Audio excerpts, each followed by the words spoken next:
السلام عليكم ورحمة الله وبركاته. أول فيديو في السلسلة الجديدة إن شاء الله.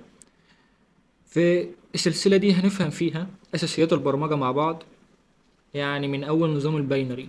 هعرفك يعني إيه باينري سيستم دلوقتي. قبل ما نبدأ كده، عايزك تسأل نفسك سؤال غريب شوية. أنا قلت لك دلوقتي اكتب 5، فطبيعي إن أنت تكتب 5 سواء كده أو كده عادي. لكن لو قلت للكمبيوتر اللي قدامك اكتب رقم 5، مش هيفهم خالص. هو ما بيقرأش غير حاجتين بس في الكون كله: الصفر والواحد. غريبة صح؟ ازاي جهاز زي الكمبيوتر اللي بيشغل ألعاب وفيديوهات ومواقع وانت من خلاله دلوقتي أصلا بتسمع الفيديو ده على يوتيوب، مش قادر يكتب رقم 5 أو مش قادر يفهم رقم 5؟ النهاردة هنفهم مع بعض السر اللي بيخلي الكمبيوتر يشتغل في الخلفية كويس جدا ويقدر يعمل الحاجات دي كلها من خلال الزيرو والون بس. ازاي اللغة البدائية دي بتتحول لكل حاجة، بتتحول لفيديوهات، لجيمز، لمواقع بنشوفها على الشاشة. الموضوع ده هو حجر الأساس اللي من خلاله انت بتفهم الكود وبتقدر تتعامل مع قواعد البيانات والنتورك والسكيورتي وكل حاجة في الكمبيوتر. ده الأساس بتاعها. واحنا اتفقنا مع بعض من اول فيديو هنا على القناة ان شاء الله لما نشرح حاجة نشرحها شرح وافي ونشرحها شرح كويس جدا. انا مش بعلمك بس عشان تدخل تكتب كلمتين في الامتحان وتقفل الامتحان. انا قلت لك البرمجة غير اي مادة تانية عندك، لازم تفهم عملي الكمبيوتر ده شغال ازاي، كل جزء في الكمبيوتر شغال ازاي ومتناسق كده. وهو بيستخدم زيرو وان بس، بيفهم اون واوف بس. فيلا بينا ان شاء الله نعرف هو بيشتغل ازاي وبيفهم الارقام دي ازاي. طيب ما سألتش نفسك سؤال: ليه الكمبيوتر مش بيفهم غير الزيرو والون بس؟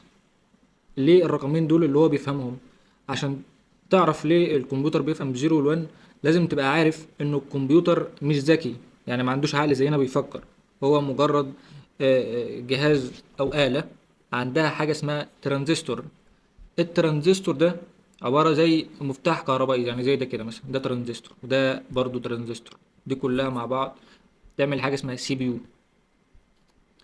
العقل بتاع الكمبيوتر. لكن هو مش بيفكر. طب الترانزستور ده شغال ازاي؟ قلت لك زي المفتاح بالظبط، يعني هو مفتاح كهربائي في الاساس. يا اما تيار بيمر اون اللي هي 1، الرقم اون بيترمز لها بالرقم 1، يا اما ما بيمرش تيار كهربائي فاوف بيترمز لها 0 بس. دي البداية المفروض انت عارفها. الانسان عنده عقل بيفكر بيه، الكمبيوتر عنده مجموعة من الترانزستور شغال بيها لوجيك مع بعض، بوابات منطقية اسمها لوجيك جيتس. النظام اللي بيستخدمه الانسان اسمه النظام العشري، ديسيمال، اللي هو ده. الاساس بتاعه بيتكون من 0 لحد 9، يعني من 1 2 3 4 لحد 10. تمام، 10 ده يعني 0 1، يعني مش رقم جديد، هما من اول 0 لحد 9. ليه 10 أرقام؟ ببساطة لأنه عدد أصابع اليد 10، والإنسان اتربى على كده واكتشف ده فهو بدأ إنه يستخدمه. لكن الباينري سيستم اللي هو لغة الآلة، الأساس بتاعه اتنين بس، زيرو وان، رقمين بس، اون واوف. طيب المفروض إن هو رقمين بس فهو يبقى بطيء في العد، بطيء في العمليات الحسابية، صح؟ ده لأ، ده مستحيل. ان هو شغال بنظام الباينري فهو شغال زي القرار كده، يا صح يا غلط. مفيش بقى 5، مفيش 6، مفيش في النص، يا يا لا.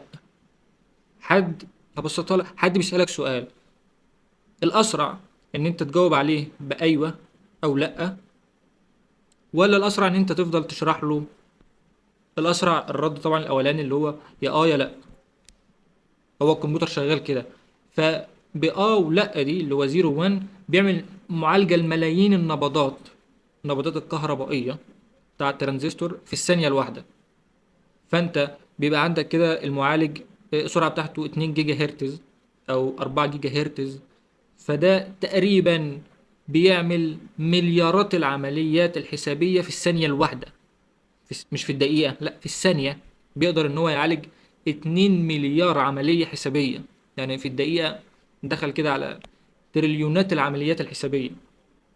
الكمبيوتر جهاز متطور جدا جدا. وده الفرق بين النظام العشري بتاع الإنسان والنظام الباينري بتاع الآلة.